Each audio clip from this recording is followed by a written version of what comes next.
आज हम मटीरियलिटी के बारे में स्टडी करेंगे। मटीरियलिटी का बेसिक कंसेप्ट इससे पहले हम चैप्टर 4 में ऑडिट रिपोर्ट वाले चैप्टर में डिस्कस कर चुके हैं कि मटीरियलिटी हम रिपोर्टिंग स्टेज पे किस तरीके से यूज करते हैं, कैलकुलेशन कैसे करते हैं, कुछ बेसिक कंसेप्ट हमने स्टडी कर लिए। आज हम थोड़ा डिटेल डिस्कशन करेंगे मटीरियलिटी के हवाले से। रेफरेंसेस मौजूद हैं, अगर प्रीवियस आगे चलने से पहले प्रीवियस लेक्चर में से किसी किस्म का क्वेश्चन हो तो पूछ लीजिए, कोई कंफ्यूजन। वन बाय वन भाई जल्दी आगे हो जाए, फिट हो जाओ उधर।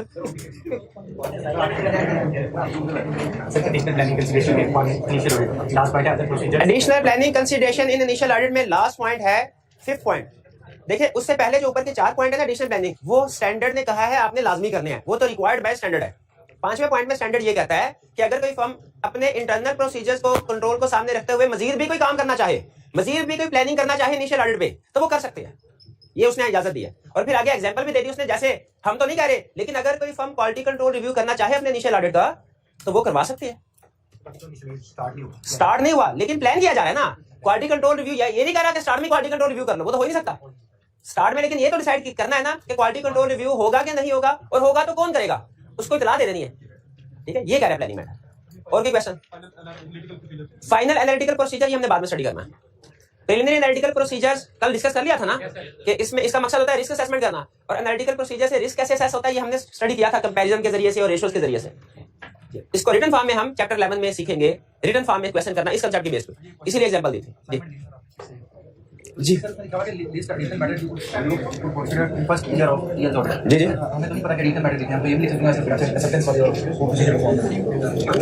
क्वेश्चन नंबर 6A में कह रहा है A fact and company has been appointed as the auditor of EL in place of retiring auditor in the AGM।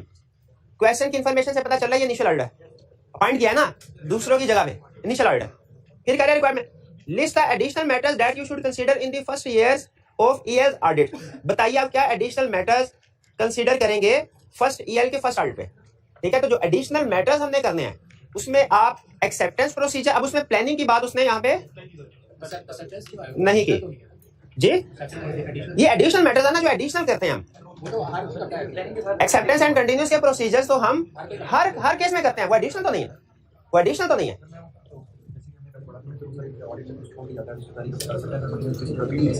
देखिए एक्सेप्टेंस यहाँ पे इस 6A में स्टूडेंट का कहना यह है कि हम कैसे पहचानेंगे सर कि किस लर्निंग ऑब्जेक्टिव का किस चैप्टर का क्वेश्चन। तो सबसे पहले मुझे ये बताया, आपको क्वेश्चन की पहली स्टेटमेंट से ये पता चल गया कि इनिशियल ऑडिट है। ठीक है, उसके बाद उसने एडिशनल मैटर्स का है। ठीक है, additional matter in the first year of EL audit खुद भी बता दिया। तो acceptance and continuous procedure additional matter नहीं है। एक्सेप्टेंस एंड कंटीन्यूअस प्रोसीजर तो हर ऑडिट में परफॉर्म किए जाते हैं, वो इनिशियल में भी और रिकरिंग में भी। अगर आप देखें ना एक्सेप्टेंस एंड कंटीन्यूअस प्रोसीजर में तो उसमें नीचे लिखा हुआ है शायद स्टडी टिप में या किसी जगह पे कि एक्सेप्टेंस का डिसीजन हर साल रिव्यू होता है, यानी एक्सेप्टेंस एंड कंटीन्यूअस प्रोसीजर हर साल परफॉर्म किए जाते हैं, वो एडिशनल नहीं है, वो एडिशनल नहीं है। ठीक है, हाँ जी, फर्स्ट ईयर ऑडिट का मतलब है कि पहला इनिशियल ऑडिट मतलब पहला ऑडिट है, यानी इनिशियल ऑडिट है। पॉइंट हुआ पिछले साल हमने ऑडिट नहीं किया था, क्वेश्चन में क्लियरली बताया उसने।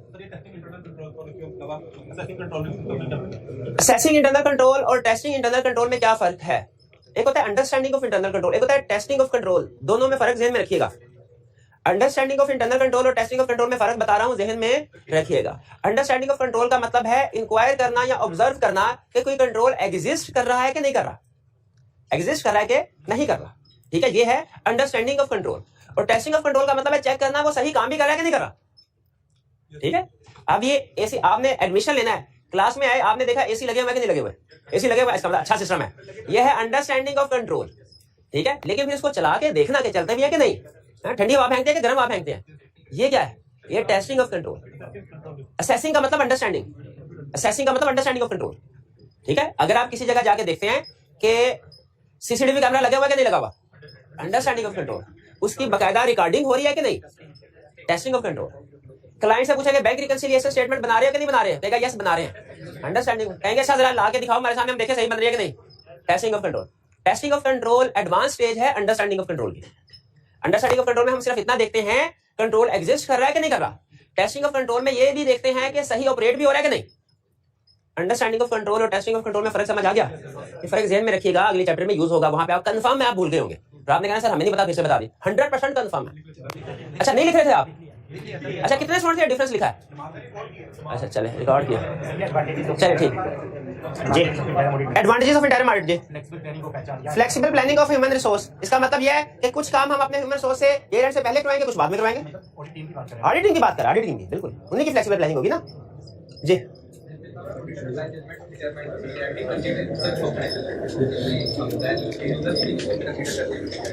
इसमें वो ये कह रहा है, एक जगह पे मटेरियलिटी में लाइन लिखी है कि idea determines materiality considering users of entity, users of financial statements, कि फाइनेंशियल स्टेटमेंट के यूजर्स कौन से हैं, जो ज्यादा यूजर्स हो ना उसके हिसाब से मटेरियलिटी डिसाइड की जाती है। अच्छा, ये हमारे केस स्टडी में रेलिवेंट नहीं है कंसेप्ट इतना, ठीक है, लेकिन मैं आपको एग्जांपल बता रहा हूं। किसी भी एंटिटी के बहुत से यूजर्स होते हैं, सबसे बड़े यूजर कौन से हैं, इसीलिए, और शेयर होल्डर के लिए अहम चीज क्या है, प्रॉफिट, इसीलिए ज्यादातर केसेस में हम मटेरियलिटी कैलकुलेट करते हुए प्रॉफिट को बेस बनाते हैं। लेकिन हमेशा ऐसा नहीं होता। जैसे बैंक्स के जो यूजर होते हैं वो नॉर्मली प्रॉफिट से ज्यादा उसके टोटल डिपॉजिट्स पे इंटरेस्टेड होते हैं। तो अगर कोई एंटिटी ऐसी है जो बैंक है, तो उसको उसकी मटेरियलिटी डिटरमिन करने के लिए प्रॉफिट से ज्यादा बेहतर बेंचमार्क क्या है, assets, deposits, total assets and total liabilities, जितने उसके डिपॉजिट, जितनी उसने लैंडिंग की है। तो ये benchmark entity to entity very करता है, ठीक है। तो हमने देखना था, अगर किसी क्लाइंट के, कोई हमारा client not for profit organisation है, उसका बेंचमार्क कुछ और होगा, प्रॉफिट ओरिएंटेड ऑर्गेनाइजेशन है, उसका बेंचमार्क कुछ और होगा। नॉट फॉर प्रॉफिट ऑर्गेनाइजेशन का बेंचमार्क प्रॉफिट नहीं रख सकते, ठीक है, कुछ और रखना पड़ेगा। इसी तरह कुछ स्पेशलाइज्ड नेचर के जो क्लाइंट्स होते हैं, जैसे बैंक्स है, म्यूचुअल फंड्स है, इनका बेंचमार्क कुछ और होगा, ठीक है। तो वो हम client to client practically vary करता है। एंड में मैं आपको थोड़ा सा टेबल भी आई अपने हमारे सिलेबस में ऐड किया है, वो भी आपके साथ शेयर कर दूंगा, वो भी समझा दूंगा। लेकिन याद रखें, नॉर्मली केस स्टडी में हमें जो क्वेश्चन आता है वो टिपिकल एंटिटी का होता है, जो प्रॉफिट ओरिएंटेड एंटिटी है। इसलिए तकरीबन 90% केसेस में हमने मटेरियलिटी कैलकुलेट करने के लिए जो बेंचमार्क यूज करना, शाबाश, वो प्रॉफिट होगा। लेकिन अगर किसी केस में उसने प्रॉफिट हमें दिया ही नहीं, सिर्फ टोटल एसेट दे दिया, या उसने कहा प्रॉफिट है नहीं, लॉस है, तो फिर ये नहीं है कि हम रियलिटी कैलकुलेट नहीं करेंगे, फिर अपना बेंचमार्क चेंज कर देंगे। तो बेंचमार्क नॉर्मली प्रॉफिट होता है, लेकिन ये चेंज हो सकता है, सर्कमस्टेंसेस को सामने रख के, अपने क्लाइंट के यूजर्स को सामने रख के डिसाइड करते हैं। अगर उसने दो बेंच, देखिए ये सारी बेंचमार्क के ऊपर जितनी भी डिस्कशन है ना, वो मैंने लेक्चर एंड पे करनी है, आज के लेक्चर में एंड पे करनी है, उसमें सारे केसेस इंशाल्लाह कवर हो जाएंगे।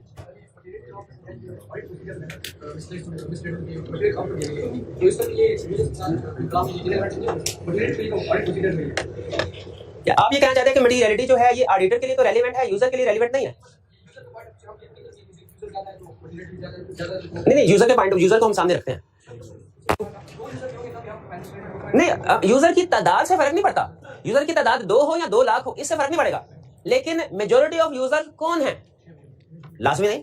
कुछ केसेस में बैंक्स होते हैं लेंडर, जब लोन ज्यादा लिया हो, उस केस में अब बैंक, हम अगर आपका कोई क्लाइंट है और उससे ज्यादा यूजर बैंक है, आप मटेरियलिटी के लिए क्या प्रॉफिट को यूज करेंगे? बैंक कहेंगे सर प्रॉफिट तो हमारे लिए रेलेवेंट, हमें तो प्रॉफिट आना है, हमारे लिए तो एसेट ज्यादा है हमें, कि अगर कंपनी ने डिफॉल्ट किया तो हमें रिकवरी हो सकेगी नहीं। तो इस केस में हम बेंचमार्क अपना प्रॉफिट नहीं बनाएंगे, एसेट्स बनाएंगे।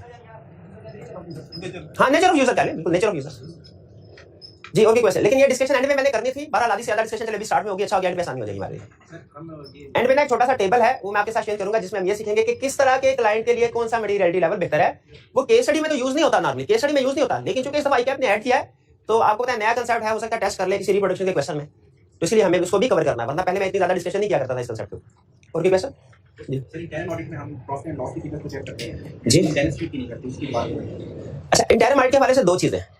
पहली चीज उन्होंने कहा सर हम प्रॉफिट लॉस की, आपने कल कहा था प्रॉफिट लॉस की फिगर्स को वेरीफाई करेंगे, बैलेंस शीट की आइटम्स को हम नॉर्मली इंटरनल ऑडिट में वेरीफाई नहीं करते, क्यों? वो चेंज हो जाती है। अगर आप अक्टूबर एंड में डेटर्स की फिगर को वेरीफाई करेंगे तो हो सकता है नवंबर दिसंबर में वो पेमेंट कर दें, और दिसंबर एंड में नए कुछ और डिफरेंट डेटर्स हो, डिफरेंट इनवॉइसेस हो, तो उस में आपको दिसंबर एंड में दोबारा काम करना पड़ेगा। स्टैंडर्ड असल में ये कहता है कि आपने ओपिनियन जिस फिगर पे देना है ना, आपने उस फिगर को वेरीफाई करना। क्या हमने अक्टूबर एंड की बैलेंस शीट पे ओपिनियन देना है कि दिसंबर एंड में? क्या दिसंबर एंड की बैलेंस शीट की फिगर अक्टूबर एंड की बैलेंस शीट की फिगर सेम होगी? तो फिर इसमें हो भी सकते हैं, नहीं भी हो, लेकिन ज्यादा चांस है डिफरेंट होगी। तो स्टैंडर्ड कहता है रिस्क ना ले, करना चाहे कर सकते हैं, स्टैंडर्ड रोकता नहीं है। अगर आपको लगे कि फिक्स एसेट वही इंटरम डेट पे होंगे, वही फाइनल डेट पे, तो कर ले वेरीफाई। अगर आपको लगे इन्वेंटरी भी वही इंटरम डेट पे होगी, फाइनल डेट पे भी वही होगी, तो कर ले इन्वेंटरी भी, स्टैंडर्ड रोकता नहीं है। इवन डेटर्स को भी वेरीफाई करना चाहे कर सकते हैं, रोकता नहीं है। लेकिन कहता है कि ये आपका ही काम पड़ेगा, आपको फायदा नहीं होगा इंटरम में। अगर फाइनल डेट में दोबारा काम करना पड़ गया, डेटर चेंज हो गया, इन्वेंटरी, तो इंटरम में काम करने का फायदा क्या होगा? फिर ओवरराइडिंग होगी, ठीक है। जब हम कंफर्मेशन का टॉपिक, अभी हमने स्टडी किया कि कंफर्मेशन लेटर सेंड किया जाता है ईयर एंड में, फाइनल ऑडिट में, लेकिन जब कंफर्मेशन का टॉपिक डिटेल में स्टडी करेंगे तो हमें एक और कंसेप्ट समझाता है। आप अगर चाहें तो इंटरम ऑडिट पे भी कंफर्मेशन लेटर सेंड कर सकते हैं 31 अक्टूबर में, लेकिन फिर कहता है कि अगर बैलेंस ज्यादा हो गया ना, तो आपको 31 नवंबर में दोबारा लेटर सेंड करना पड़ेगा। हाँ जी, तो करना चाहे इंटरम ऑडिट पे कोई भी काम कर सकते हैं, लेकिन फाइनल डेट पे फिगर चेंज हो गई तो ज्यादा काम करना पड़ेगा। ना, प्रॉफिट एंड लॉस की ऐड होती है, चेंज नहीं होती। 10 महीनों में 2 महीनों की फिगर्स ऐड होंगी, प्रॉफिट लॉस की फिगर इनकम ऐड अप होती है, चेंज नहीं होती। ये नहीं होता कि पिछला कोई इनकम या एक्सपेंस था, आप उसको कहते हैं चेंज हो गया, ये फिगर आ गया या वो डिलीट हो गया, वो तो नहीं होगा। और भी क्वेश्चन? चलिए आज के लेक्चर की तरफ, अच्छा अटेंटिव होके सुनिएगा, आज का लेक्चर थोड़ा सा लेंथी है, मतलब उसे कंसेप्ट थोड़े ज्यादा है, लेकिन हमने एक काम किया, हमने 2 कंसेप्ट कल कवर कर लिए थे। इसलिए आसानी हो जाए कर लिए थे। मटेरियलिटी की डेफिनेशन और उसके यूजेस ये पढ़ लिए थे। याद है मटेरियलिटी की डेफिनेशन? आई डिस्कस में कंसीडर मटेरियलिटी और एग्रीगेट, और फिर यूजेस भी 3 पढ़े थे, प्लानिंग, परफॉर्मेंस और रिपोर्टिंग स्टेज पे। सबसे ज्यादा हमारा यूज कहां पे होता है? रिपोर्टिंग स्टेज पे। लेकिन याद रखिए प्लानिंग में और परफॉर्मेंस में भी मटेरियलिटी यूज की जाती है। प्लानिंग में रिस्क असेसमेंट के लिए और परफॉर्मेंस में nature, timing and extent of audit procedure determine करने। लेकिन सबसे ज्यादा यूज हमारा केस स्टडी में भी कहां पे होता है? रिपोर्ट, और प्रैक्टिकली भी सबसे ज्यादा यूज रिपोर्टिंग स्टेज पे, सबसे अहम रिपोर्टिंग स्टेज वाले मटेरियल। लेकिन मैं स्टार्ट से लेके एंड तक इवन जो कंसेप्ट हमने पढ़े थे उनको भी ब्रीफली डिस्कस करूंगा ताकि एक ही लेक्चर में पूरा कंसेप्ट आपके सामने आ जाए। लेकिन कंसेप्ट दिखने में आपको ज्यादा लग रहे होंगे, लेकिन इसमें से बहुत से कंसेप्ट हम पढ़ चुके हैं। चैप्टर 4 में हमने मटेरियलिटी के बारे में स्टडी किया, कल के लेक्चर में भी 2 कंसेप्ट मजीद स्टडी किए। तो ओवरऑल एक लेक्चर के लिए ही मटेरियल है, यूं ना समझे मैं 1.5 लेक्चर को इकट्ठा करके एक लेक्चर में कर रहा हूं, नहीं। मैटर जो आपके सामने लिखा हुआ है तकरीबन 1.5 लेक्चर का ही है, लेकिन इसमें हम आधी चीजें तकरीबन पहले पढ़ चुके हैं, लेकिन उनको मैं फिर क्विकली रिवाइज करवाऊंगा। मटेरियलिटी, अच्छा मटेरियलिटी के बारे में ये कहा जाता है कि ये हमारे ऑडिट में सबसे ज्यादा अहम मैटर है। हमने चैप्टर 2 में गालमन ये पढ़ा था कि ऑडिटर प्रोफेशनल जजमेंट और प्रोफेशनल स्केप्टिसिज्म अप्लाई करता है थ्रू आउट द ऑडिट, और फिर हमने कुछ एरिया स्टडी किए थे जिनमें ऑडिटर प्रोफेशनल जजमेंट और प्रोफेशनल स्केप्टिसिज्म अप्लाई करता है। तो सब कहा यह जाता है कि सबसे ज्यादा प्रोफेशनल जजमेंट जिस एरिया पे अप्लाई की जाती है, जो मोस्ट इंपोर्टेंट एरिया, वो है मटेरियलिटी। इसको ड्राइविंग फोर्स ऑफ ऑडिट कहा जाता है कि ये डिसाइड करती है ऑडिटर की एफर्ट्स, ऑडिटर का फोकस किन चीजों के ऊपर होगा।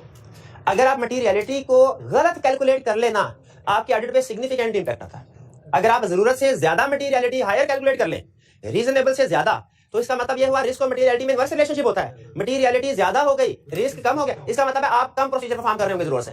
और अगर मटेरियलिटी लेवल जरूरत से कम डिटरमिन कर लिया आपने, यानी जितना रीजनेबल है उससे कम, इसका मतलब है रिस्क ज्यादा है और आप ज्यादा प्रोसीजर परफॉर्म कर रहे होंगे, ओवरराइडिंग हो जाएगी। इसीलिए मटेरियलिटी की रीजनेबल फिगर डिटरमिन करना बहुत जरूरी होता है।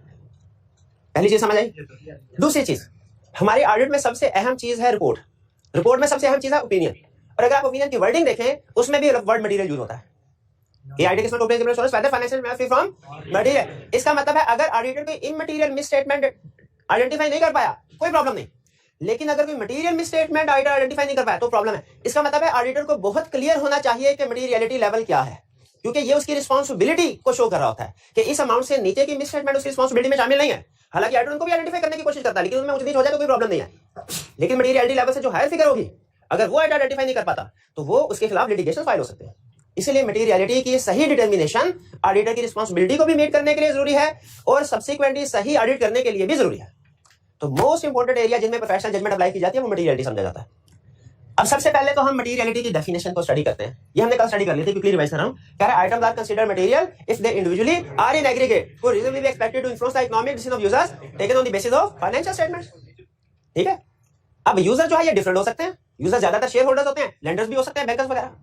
इसमें हमारे सिलेबस की हद तक जो अहम चीज है वो 2 अल्फाज है। एक है इंडिविजुअली आर इन एग्रीगेट।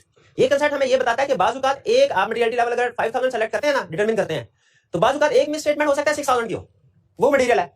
ठीक है, उसको हमने करेक्ट करवाना है। सम टाइम ऐसा होता है इंडिविजुअली इमटेरियल, यानी एक 4000 एक 3000 की मिस स्टेटमेंट है, इन एग्रीगेट मटेरियल हो जाती है। हमें इसको भी आइडेंटिफाई करना चाहिए, इस इशू को भी एड्रेस करना चाहिए कि नहीं।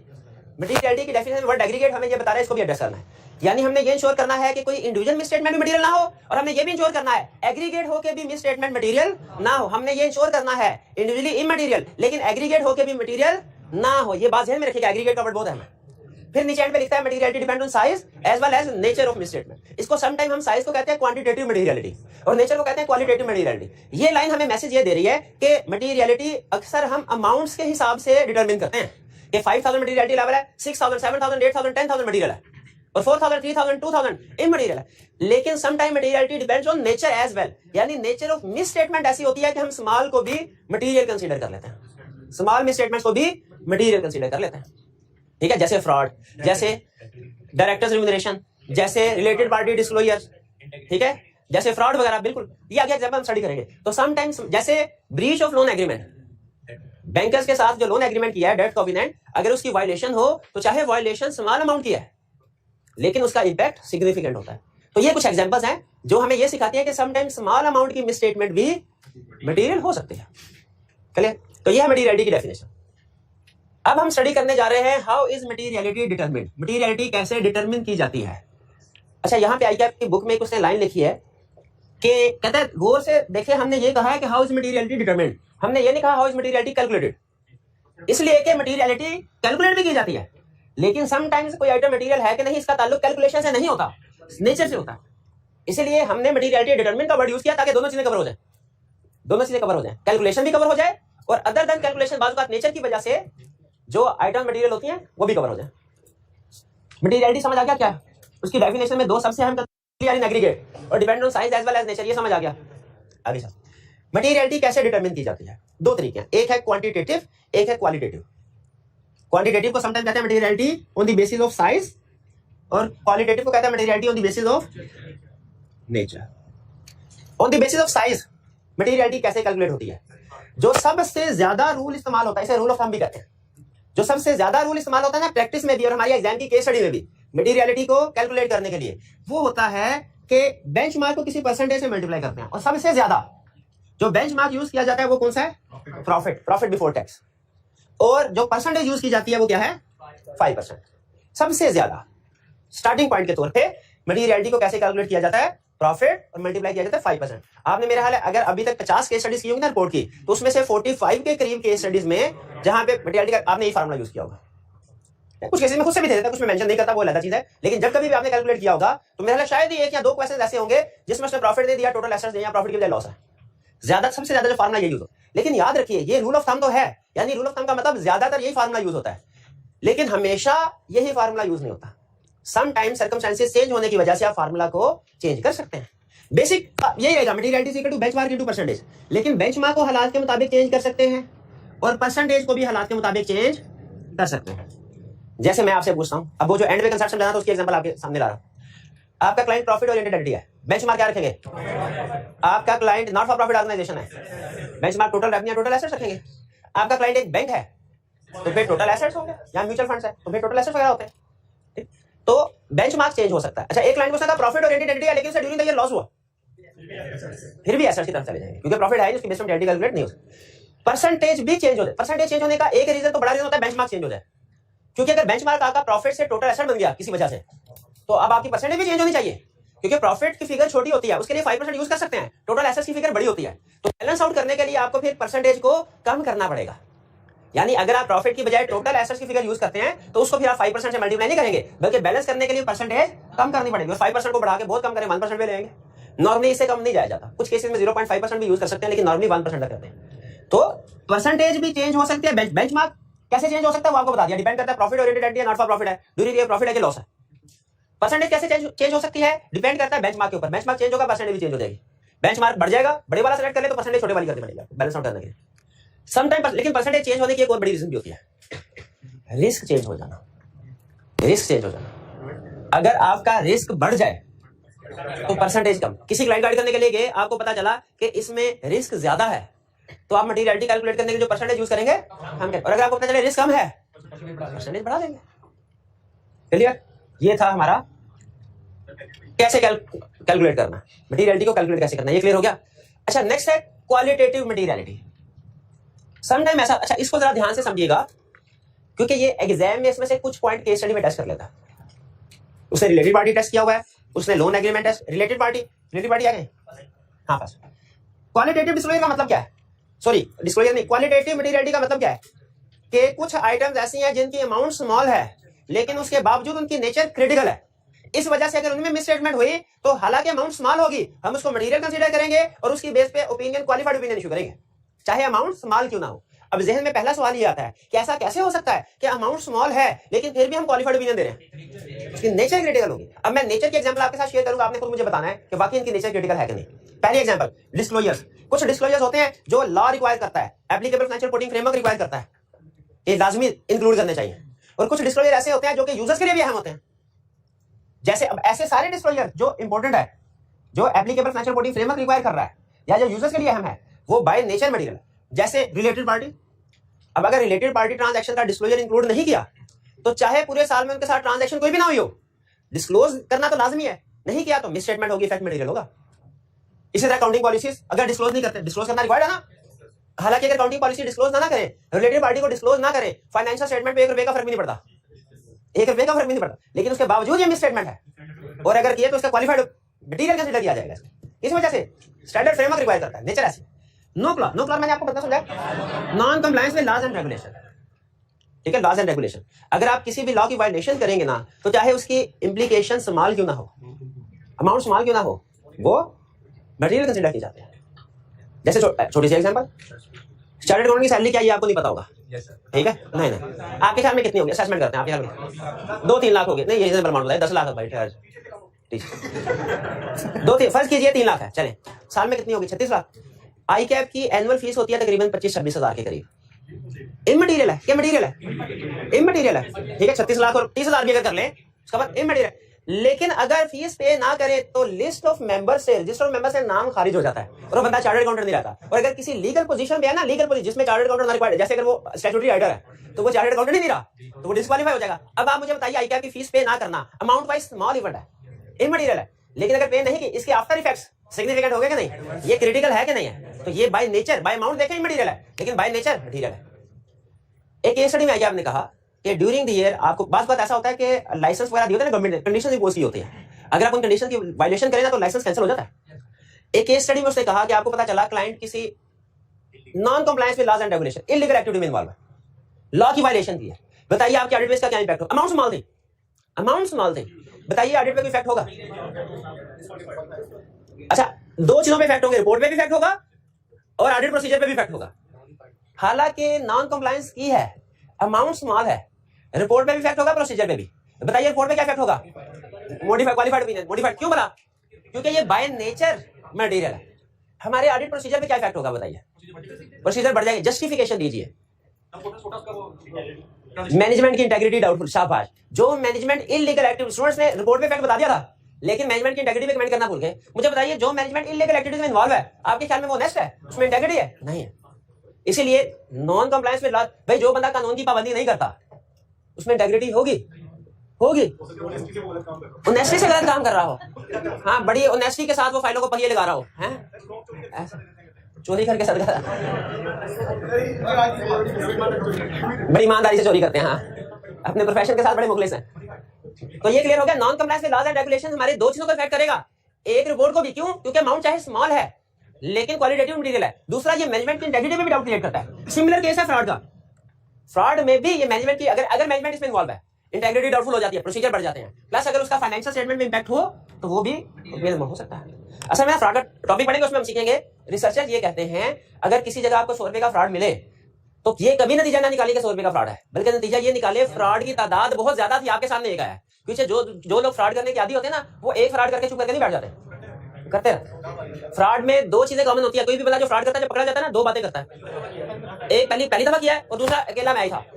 लेकिन रिसर्चर ये बताते हैं कि पहली दफा नहीं फ्रॉड होता, बल्कि उसने कई दफा फ्रॉड किया होता है, पकड़ा पहली दफा किया है। और दूसरा, नॉर्मली ये लोगों के साथ मिलकर कोलिंग के जरिए से फ्रॉड करता है, लिमिटेशन में भी हमने पढ़ा था, ठीक है। तो इसीलिए फ्रॉड को कभी, चाहे छोटा फ्रॉड हमारे सामने आया हो, उसकी नेचर ऐसी होती है, हम कहते हैं नहीं उसने और भी फ्रॉड किए होंगे, इसलिए इसको मटेरियल समझा जाता है बाय नेचर। फिर इसी तरह ऐसी स्मॉल मिस स्टेटमेंट जो क्या करें, कन्वर्ट प्रॉफिट इनटू लॉस और लॉस इनटू प्रॉफिट, प्रॉफिट को लॉस में या लॉस को प्रॉफिट में कन्वर्ट कर दे। छोटी छोटी गलतियां जो प्रॉफिट या लॉस, जब प्रॉफिट या लॉस स्मॉल हो ना, असल में ना प्रॉफिट, सुने, ज्यादातर स्टूडेंट्स के लिए, पहले भी एग्जांपल दी थी, ज्यादातर स्टूडेंट्स के लिए 2-3 मार्क्स एग्जाम में इमटेरियल है। लेकिन अगर ये मार्क्स आपके पास को फेल में और फेल को पास में कन्वर्ट कर रहे हो, 48 पे जो स्टूडेंट है उसके लिए मटेरियल है। असल में क्योंकि रिजल्ट चेंज हो जाता है ना, उसी तरह किसी भी कंपनी का प्रॉफिट या लॉस होता है, ये यूजर्स के लिए सिग्नल होता है। अगर प्रॉफिट होना थोड़ा चाहे क्यों ना, यूजर कहते हैं चलो यार प्रॉफिट है तो प्रॉफिट ना कुछ बचा ही है, चलो अगले साल मेहनत करके मैनेजमेंट इसको मजीद बढ़ा लेगी। और अगर लॉस हो, चाहे छोटी अमाउंट क्यों ना हो, उनके लिए नेगेटिव सिग्नल होता है, कहता है आज छोटा लॉस हुआ, कल को लॉस बढ़ भी सकता है। इसलिए मैनेजमेंट की कोशिश होती है कि अगर लॉस हो ना तो उसका सिग्नल चेंज करने के लिए, डायरेक्शन चेंज करने के लिए उसको तो बात ऐसा होगा, अमाउंट स्मॉल होगी मिसस्टेटमेंट की, लेकिन वो लॉस को प्रॉफिट में कन्वर्ट कर रही होगी, आपने उसे बाय नेचर मटेरियल समझना। फिर इसी तरह सिमिलर कि वो किसी थ्रेशोल्ड से कम या ज्यादा कर रही है, जैसे शेयर कैपिटल में अगर कोई मिसस्टेटमेंट हो, उसे हम चाहे स्मॉल क्यों ना हो मटेरियल कंसीडर करते हैं। उसकी एक रीजन तो ये होती है क्योंकि शेयर कैपिटल के ऊपर ना रेगुलेटरी रिक्वायरमेंट्स है कि आपने एक शेयर इशू करना है ना, तो आपको एससीसीपी से अप्रूवल वगैरह, और आपने लॉ में पढ़ा होगा, वो सारा प्रोसीजर इनिशिएट करना पड़ता है। एक और रीजन दिया है, ऑडिट क्या पढ़ा था हमने, किन कंपनीज के लिए रिक्वायर्ड है? ऐसी प्राइवेट कंपनी जिसका पेड अप कैपिटल 1 मिलियन से ज्यादा। जो private company paid up capital 1 million से कम है, अगर किसी प्राइवेट कंपनी का पेड अप कैपिटल 9,90,000 है, उसमें 20,000 की मिसस्टेटमेंट है जो कि कैपिटल की फिगर को 1 मिलियन के थ्रेशोल्ड से बढ़ा देगी। अब चाहे 20,000 है ही मटेरियल, लेकिन बाय नेचर क्योंकि उसकी वजह से ऑडिट रिक्वायर्ड हो जाएगा, ऑडिट रिक्वायर्ड होगा, फिर ऑडिटर की अपॉइंटमेंट, फिर सारा प्रोसीजर परफॉर्म करने, अल्टीमेट इफेक्ट सिग्निफिकेंट हो जाएगा। इसलिए 20,000 की भी मटेरियल इफेक्ट की ratio, for example debt covenant, loan agreement में लिखा हुआ कि आपकी करंट रेशो कम से कम इतनी होगी, 1:1.5 फॉर एग्जांपल। अगर इससे कम रेशो हुई ना तो हम अपना लोन आपसे सारा वापस ले लेंगे। अब करंटली रेशो चल रही है 1:1.52, लेकिन एक आपने डेटर आइडेंटिफाई किया जो कि फेक था या राइट ऑफ नहीं किया, बैड डेट हो चुका है, अमाउंट इमटेरियल है 50,000, लेकिन अगर इसको एडजस्ट करें तो करंट रेशो 1:1.48 पे आ जाती है। मैनेजमेंट करेगी कभी? हालांकि अमाउंट स्मॉल है, आप इमटेरियल समझ के अमाउंट वाइज इग्नोर कर देंगे। क्यों इग्नोर नहीं करेंगे? अमाउंट तो स्मॉल है, बाय नेचर मटेरियल है। हाँ, यूजर को इसे डेट कॉन्वेंट ब्रीच होगा और अब उसके बाद बैंक अपना लोन वापस मांग लेगा सारा। पहला तो फॉर इफेक्ट ये होगा करंट नॉन करंट से करंट में लोन आ जाएगा, और फिर अगर कंपनी के पास पैसे नहीं है तो गोइंग कंसर्न का इशू भी है लायबिलिटी पे, और नॉर्मली पैसे नहीं होते, पैसे होते तो लोन जरूर लेते हैं। ठीक है, तो अगर की रेशो को अफेक्ट कर रहे हो कोई मिस स्टेटमेंट, अब की रेशो की मैंने सिर्फ एक एग्जांपल दिया और भी की रेशो हो सकती है। Effect director remuneration law require करता है, जैसे सीईओ डायरेक्टर वगैरह की रिम्यूनरेशन, फैक्टरिंग शेयर कैपिटल, ये भी बता दिया। तो ये सारी एग्जांपल एक तो आपने याद कर लेनी है, रिप्रोडक्शन के क्वेश्चन में पूछ सकता है, लेकिन ये सारी एग्जांपल क्या कंसर्न बता रही है? सम टाइम स्मॉल अमाउंट की मिस स्टेटमेंट का भी सिग्निफिकेंट इंपैक्ट हो सकता है, उस सूरत में हमें उनको मटेरियल लेना है। सम टाइम स्मॉल अमाउंट की मिस स्टेटमेंट का हमारे ऑडिट पे, फाइनेंशियल स्टेटमेंट पे सिग्निफिकेंट इंपैक्ट हो सकता है, उस सूरत में अमाउंट चाहे स्मॉल है, हमने उसको क्वालिटेटिवली मटेरियल लेना। और यही वो देखिए परवेसिव भी मटेरियल होता है, परवेसिव भी मटेरियल बनके परवेसिव बनता है ना, तो ये ज्यादा मटेरियल है वो परवेसिव है। यही वो रीजन है, यही वो कंसेप्ट है जिसकी वजह से आपको केस स्टडी में एक लाइन सिखाई थी कि अगर कभी इमटेरियल, आपको याद है वो रिपेयर एक्सपेंस 1.1 मिलियन था और मटेरियलिटी लेवल ज्यादा था तो वो इमटेरियल था, लेकिन जब आप सिर्फ इतनी लाइन लिखते हैं ना, एडिशनल एक्सपेंस मॉडिफाइड टू, मैं कहता था नहीं गलत है, इनकम्प्लीट है। पूरी लाइन क्या लिखनी होती है? Provided misstatement is also immaterial on aggregate basis as well as on the basis of nature qualitative basis. इस वजह, यही दो रीजन थी जिनकी वजह से वो लाइन लिखवाया करता था कि सम टाइम इंडिविजुअली इमटेरियल है, एग्रीगेट होकर भी मटेरियल हो सकती है, और सम टाइम अमाउंट इमटेरियल है, बाय नेचर मटेरियल हो सकती है। अब लिंक हो गया वो चैप्टर 4 का कंसेप्ट। आगे चल जी, यहां तक कोई इशू तो नहीं है, आगे चलते हैं। नहीं असल में ना मैं क्वेश्चन आपके जरूर लूंगा, अगर एंड पे टाइम ना मिला तो कल इंशाल्लाह, क्योंकि एक दफा मैं सीक्वेंस को ना रोकना नहीं चाहता। हाँ, छुट्टी नहीं निकलनी, छुट्टी करते हैं। यूजेस नहीं, सब हफ्ते को भी नहीं करनी छुट्टी, आपके टेस्ट की डिस्कशन को पेंडिंग है वो कर रहे हैं। नहीं प्लान ना बनाया। यूजेस मटेरियलिटी, चले यहाँ पे हमने मटेरियलिटी कैलकुलेट, देखिए यहाँ पे मटेरियलिटी के कंसेप्ट को समझा, यहाँ पे मटेरियलिटी को हमने डिटरमिन कर लिया। अब क्या करना है? इस्तेमाल करना। मैंने कल एक लाइन बोली थी आपको, मटेरियलिटी डिटरमिन की जाती है स्टार्ट ऑफ द ऑडिट और यूज की जाती है through out the audit. Through out audit में 3 area, planning, performance, reporting. Planning में किस लिए? रिस्क असेसमेंट के लिए। परफॉर्मेंस में किस लिए? Nature, timing, extent of procedure decide, और सबसे अहम रिपोर्टिंग में किस लिए? ओपिनियन डिसाइड करने के लिए, रिपोर्ट इशू करने के लिए कि जो अनकरेक्टेड मिस स्टेटमेंट्स हैं उनका इफेक्ट इमटेरियल है कि मटेरियल। ठीक है, ये तो उसके ये चूंकि कल पढ़ चुके हैं इसलिए दोबारा इसकी तरफ नहीं जाता। अच्छा मुझे ये बताइए, क्या प्लानिंग की हमने, एंगेजमेंट लेटर एग्री किया, रिवाइज हो सकता है? कंसेप्ट पढ़ा था। प्लानिंग की हमने, रिवाइज हो सकती है। रिस्क असेसमेंट रिवाइज हो सकती है, बिल्कुल हो सकती है। मटेरियल ऑडिट में हर चीज रिवाइज, शाबाश। रिपोर्ट भी रिवाइज हो सकती है, सेकंड लास्ट चैप्टर। क्या मटेरियलिटी रिवाइज? ऑडिट भी रिवाइज हो सकता है, मटेरियलिटी रिवाइज हो सकती है। अब 2 कंसेप्ट हमने सीखने हैं, इस सिचुएशन में रिवाइज हो सकती है और इसका इफेक्ट क्या होगा। ऑडिट में ये चीज अहम नहीं होती कि कोई पैरामीटर रिवाइज हो सकता है कि नहीं, तो हर चीज हो सकती है। अहम चीज क्या है ये समझना, रीजन क्या है और उसका इफेक्ट क्या आएगा। क्या कारण जी? रिवील कब? रीजन क्या? सुन लें, एक है जनरल रूल, फिर उसकी कुछ एग्जांपल है। जनरल रूल क्या मटेरियलिटी रिवाइज होने की? जनरल रूल सुना, जिस इंफॉर्मेशन की बेस पे मटेरियलिटी डिटरमिन की गई थी, अगर वो इंफॉर्मेशन चेंज हो जाए, वो इंफॉर्मेशन रिवाइज हो जाए, मटेरियलिटी रिवाइज हो जाएगी। यानी जिस इंफॉर्मेशन की बेस पे मटेरियलिटी, अगर वो इंफॉर्मेशन रिवाइज, नई इंफॉर्मेशन आ जाए तो मटेरियलिटी रिवाइज हो जाएगी। जैसे पहली एग्जांपल, अब मैं ये रूल बताया, अब एग्जांपल बता रहा हूं। रिस्क और मटेरियलिटी का इनवर्स रिलेशनशिप है। रिस्क बढ़ गया मटेरियलिटी, रिस्क कम होगा मटेरियलिटी। अच्छा, जब मैं कहता ना रिस्क और मटेरियलिटी का इनवर्स रिलेशनशिप है, तो आपने इसको एक तो इसकी लॉजिक समझने की कोशिश नहीं करनी, इसको याद कर लेना है और फिर इसको बोथ वे में अप्लाई करना है। यानी कभी मैं कहूंगा रिस्क इंक्रीज मटेरियलिटी कम, रिस्क कम मटेरियलिटी ज्यादा। कभी मैं रिस्क को छेड़ के मटेरियलिटी पे फेंक, कभी मैं मटेरियलिटी को छेड़ के रिस्क पे फेंक पूछूंगा। मटेरियलिटी कम रिस्क और मटेरियलिटी ज्यादा रिस्क कम, रिलेशनशिप इनवर्स रहेगा, चाहे जिसको मर्जी चेंज करके दूसरे पे फेंक देख ले। रिस्क रिवाइज हो गया, मटेरियलिटी रिवाइज हो जानी चाहिए, पहली रीजन।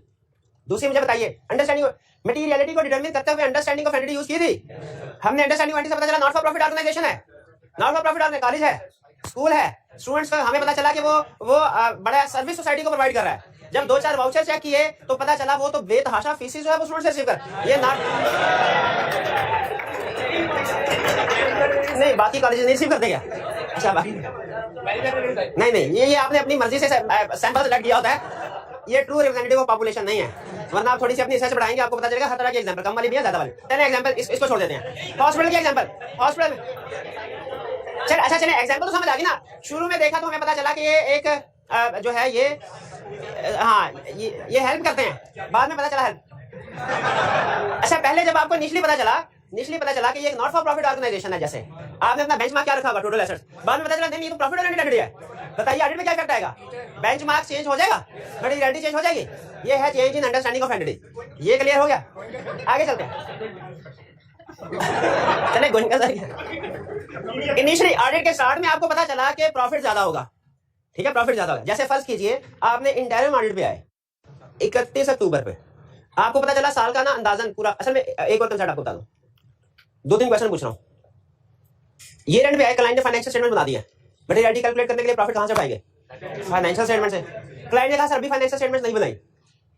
अब आप देखें इंटरिम ऑडिट पे जब हम जाते हैं ना, एनुअल फाइनेंशियल स्टेटमेंट क्लाइंट ने नहीं बनाई होती, लेकिन हमें अपना इंटरिम ऑडिट करने के लिए भी मटेरियलिटी चाहिए होती है। तो बताइए फिर कैसे कैलकुलेट करते हैं हम? या तो हाफ ईयरली जो 10 महीने की फाइनेंशियल स्टेटमेंट, 2 ऑप्शन है हमारे पास। पहली ऑप्शन है पिछले सालों के प्रॉफिट को यूज कर लें और बाद में जब एक्चुअल प्रॉफिट आए उसे कंपेयर करके अगर रिवीजन की जरूरत है वो कर लें। यही ये बता रहा है कि जो ड्राफ्ट फाइनेंशियल स्टेटमेंट आपके सामने आई वो और एक्चुअल आई उनमें फर्क आया, तो आपने पहले तो ड्राफ्ट की बेस पर मटेरियलिटी कैलकुलेट होगी, उसको चेंज कर ले।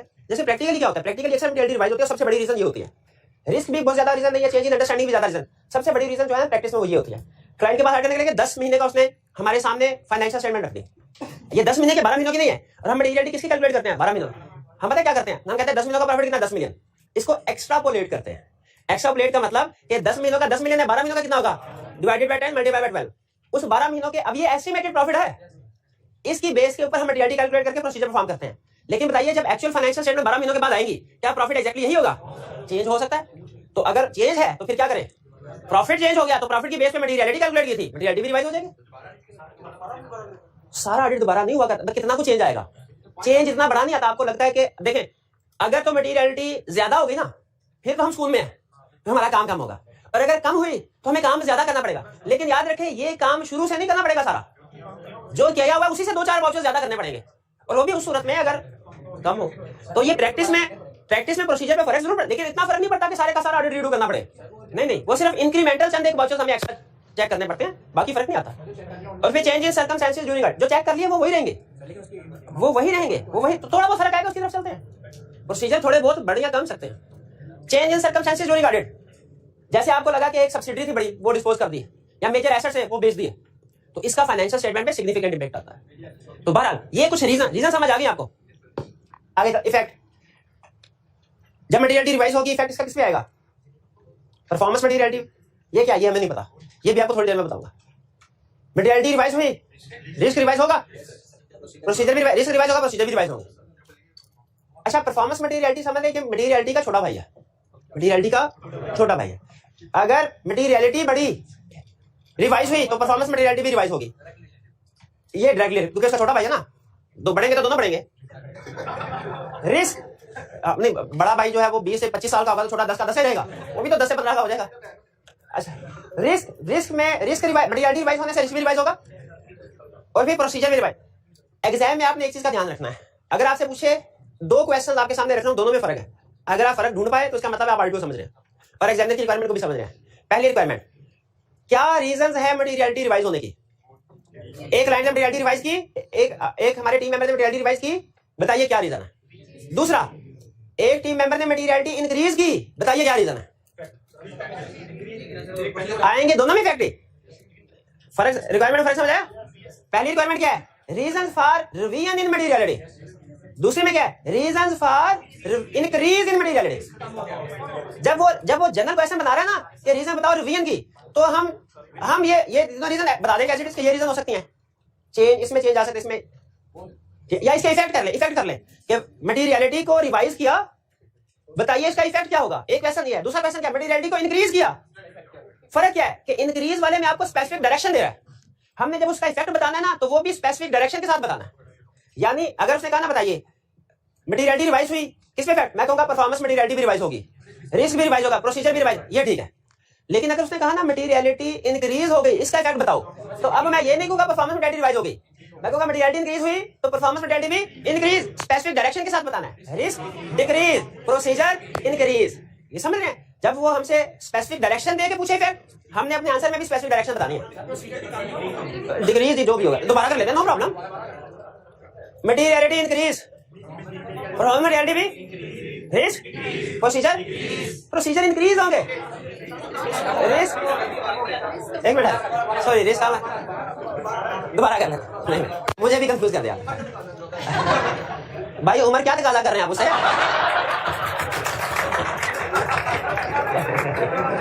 सही है, materiality increase, performance materiality, risk, procedure भी हाँ डिक्रीज। अच्छा ये, और अगर मटेरियलिटी डिक्रीज, परफॉर्मेंस मटेरियलिटी भी, रिस्क इंक्रीज, प्रोसीजर इंक्रीज। इतनी सी बात। डॉक्यूमेंटेशन, कुछ डॉक्यूमेंटेशन करेंगे क्या? हर चीज डॉक्यूमेंट करेंगे शाबाश। मटेरियलिटी को जो कैलकुलेट किया है, अच्छा जरा एक आपसे कंसेप्चुअल क्वेश्चन पूछता हूँ, मटेरियलिटी कैलकुलेट की, आंसर आया 20,000, क्या सिर्फ 20,000 की फिगर को डॉक्यूमेंट करेंगे कि वो फार्मूला भी डॉक्यूमेंट करेंगे? शाबाश, ये कैसे कैलकुलेट किया है? और एग्जाम में मुझे बताइए, जब उसने प्रॉफिट दिया होगा, कैलकुलेटर के ऊपर 5% लेके मटेरियलिटी आएगी, अब हमारी आंसर शीट पे सिर्फ मटेरियलिटी की अमाउंट आएगी कि ब्रैकेट में कैलकुलेशन भी आएगी, उसके मार्क्स हैं। यहाँ पे भी देखें मटेरियलिटी आएगी, बेसिस ऑफ कैलकुलेशन भी शो करवानी है, प्रैक्टिकली भी शो करवाते हैं, आपने एग्जाम में भी शो करवानी है। सिर्फ कैलकुलेटर में मटेरियलिटी कैलकुलेट करके फाइनल अमाउंट नहीं लिख देनी, उसके साथ ब्रैकेट में उसकी कैलकुलेशन शो करवानी है क्वेश्चन में। रिपोर्ट के क्वेश्चन में आपने देखा होगा, सॉल्यूशन में हमेशा मेरी कोशिश यही होती है, शायद मैं कभी भूल गया क्वेश्चन में, लेकिन हमेशा को जहां में मटेरियलिटी कैलकुलेट हो कैलकुलेशन शो करवाऊं। ऑडिट रिपोर्ट में मटेरियलिटी नहीं आती, परफॉर्मेंस मटेरियलिटी जो कैलकुलेट किया वो भी डॉक्यूमेंट करेंगे, अगर मटेरियलिटी रिवाइज हुई रीजन भी लिखनी होगी। शाबाश, ठीक है। अब आते हैं आखिरी कंसेप्ट की तरफ, परफॉर्मेंस मटेरियलिटी। इफेक्ट नहीं, सिर्फ ये। यहां तक चीजें क्लियर हो गई? अच्छा, इसमें एक टेबल छोटा सा बना हुआ है, पेज 100 के टॉप पे। ये मैंने डिस्कशन कंप्लीट कर दिया, वैसे आप घर जाके तसल्ली से पढ़ लीजिएगा। एक आधा टाइप ऑफ एडिटी शायद मैं ना करवा सकूं, लेकिन उम्मीद है कि पढ़ेंगे समझ आ जाएगी। अगर समझ ना आए कल पूछ लीजिएगा, ठीक है? ये छोटा सा टेबल बना है, ये आपने पढ़ लेना। ये मैंने लेक्चर के दौरान में डिस्कस कर दिया, जब आप पढ़ेंगे आपको फील हो जाएगा। यहां तक चीजें समझ आ रही हैं। अब आखिरी कंसेप्ट की तरफ जा रहे हैं, लेकिन आखिरी कंसेप्ट से पहले इसकी रीजन सुन लीजिए, ये आखिरी कंसेप्ट इजाद क्यों हुआ। मुझे ये बताइए, फर्ज कीजिए, यहां पे स्टार्ट कर, सुन ले जरा।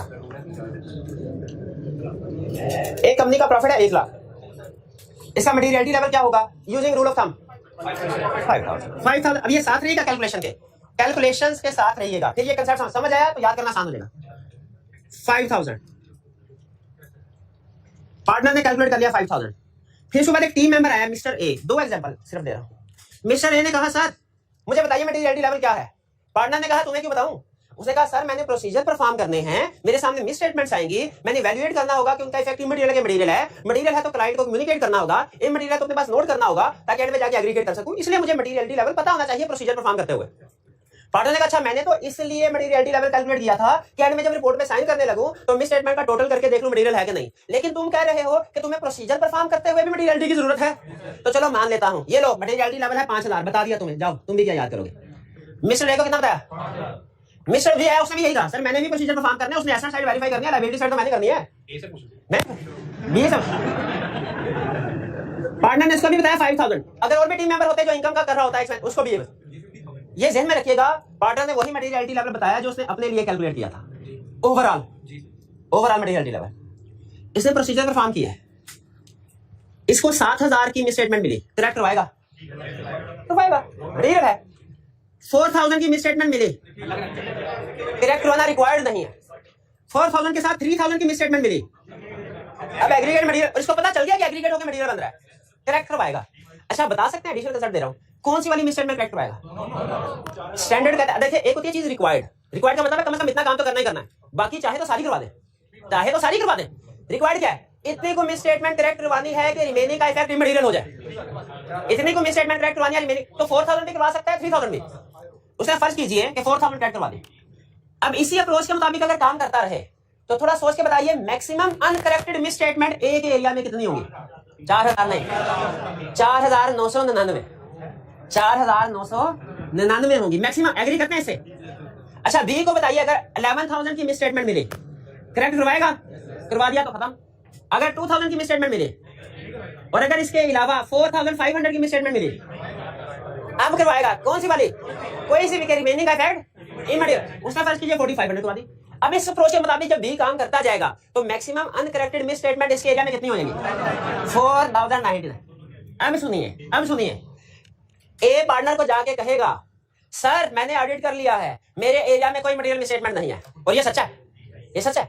बी जाएगा, बी कहेगा सर मैंने भी अपने एरिया का ऑडिट कर लिया, मेरे एरिया में कोई मटेरियल मिसस्टेटमेंट नहीं है, ये भी सच्चा है। लेकिन पार्टनर कहेगा भाईजान आपने अपने एरिया का ऑडिट किया है, मैंने तो पूरी फाइनेंशियल स्टेटमेंट में ओपिनियन देना है, एरियाज में मटेरियल मिसस्टेटमेंट नहीं है, लेकिन मेरी पूरी फाइनेंशियल स्टेटमेंट में मटेरियल मिसस्टेटमेंट। मुझे बताइए क्या पार्टनर ये कह सकता है? ये कह सकता है कि my area is free from material misstatement? ये भी कह सकता है। क्या पार्टनर ये कह सकता है my financial statement free from material? इसका मतलब है इस अप्रोच में कुछ ना कुछ गड़बड़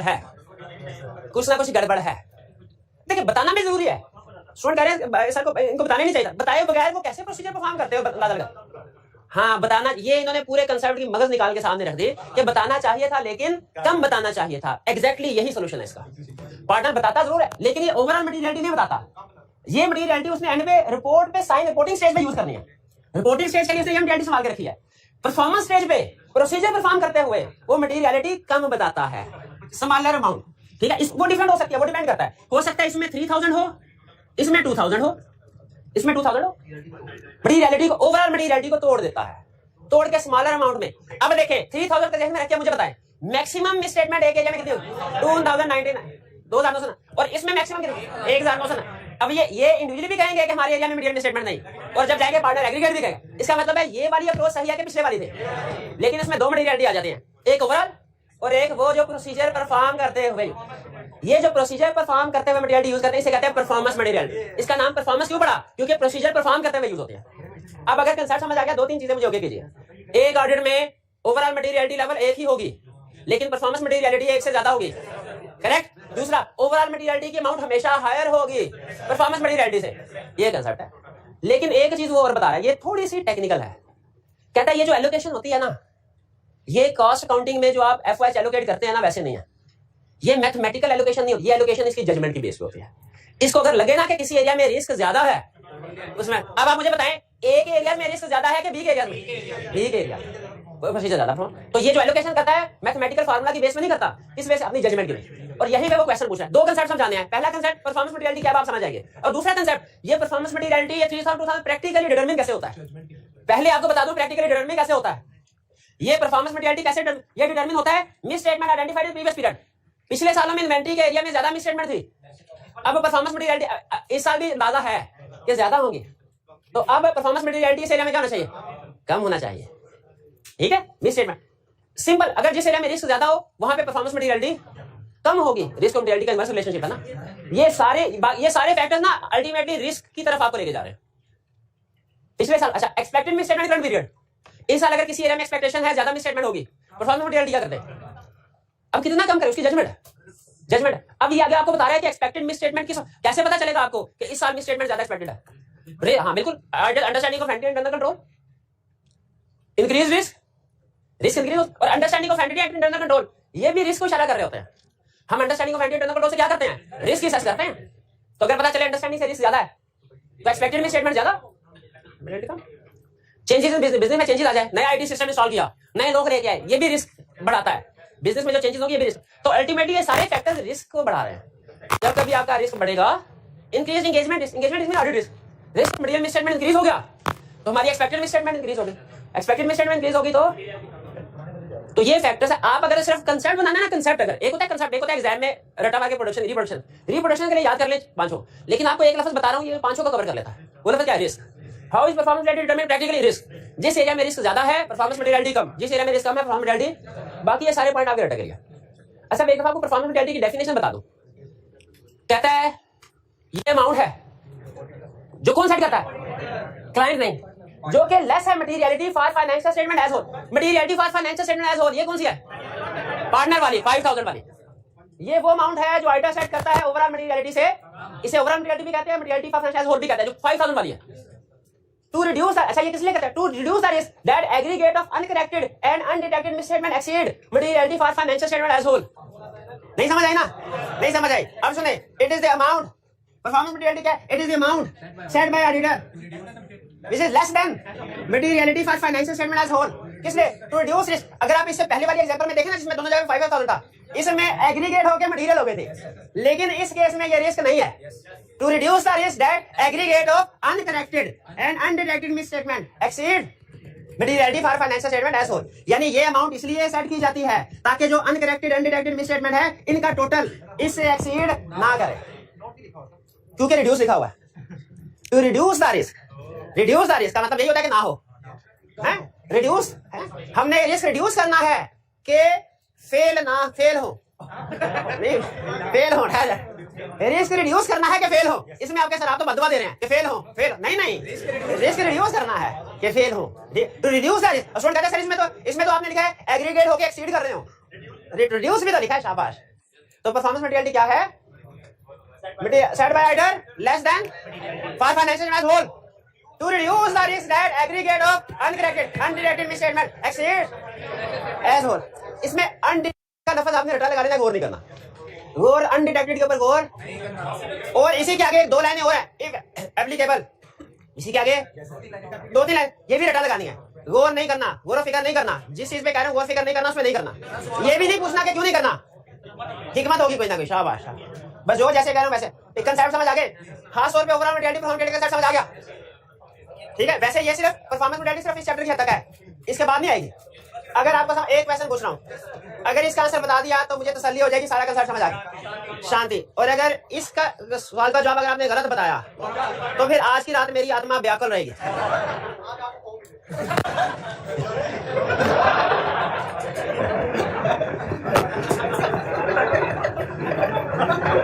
चैप्टर 4 की केस स्टडीज में, चलो कई बात नहीं भाई, उनसे भी मैं गुजारा कर लूंगा। चैप्टर 4 की केस स्टडीज में हमने मटेरियलिटी लेवल कैलकुलेट किया था, वो कौन सा था? Overall materiality for as whole था या कि परफॉर्मेंस था? शाबाश, ओवरऑल था, ठीक है। चलिए आज का हाँ शांति है। प्रैक्टिकली जब पार्टनर रिपोर्ट पे साइन करने से पहले देखा ना मटेरियल स्टेटमेंट, तो वो इसको देख रहा होता है, लेकिन पूरे ऑडिट में जो प्रोसीजर परफॉर्म करते हुए टीम यूज कर रही होती है वो ये वाला यूज कर रही होती है। हाँ तो सेफ साइड पे होगा ना। इसमें बेसिकली अगर आप सोचेंगे ना तो टीम की हाँ ट्रेनिंग वाले को काम ज्यादा करना पड़ा, ठीक है। तो पार्टनर को कोई टेंशन नहीं है, अच्छा है, उसके लिए बेहतर ही है। कंट्रोवर्शियल क्वेश्चन पूछ लिया, छोड़ दे इसका। ये आज का लेक्चर यहाँ पे खत्म करते हैं। अल्लाह हाफ़िज़।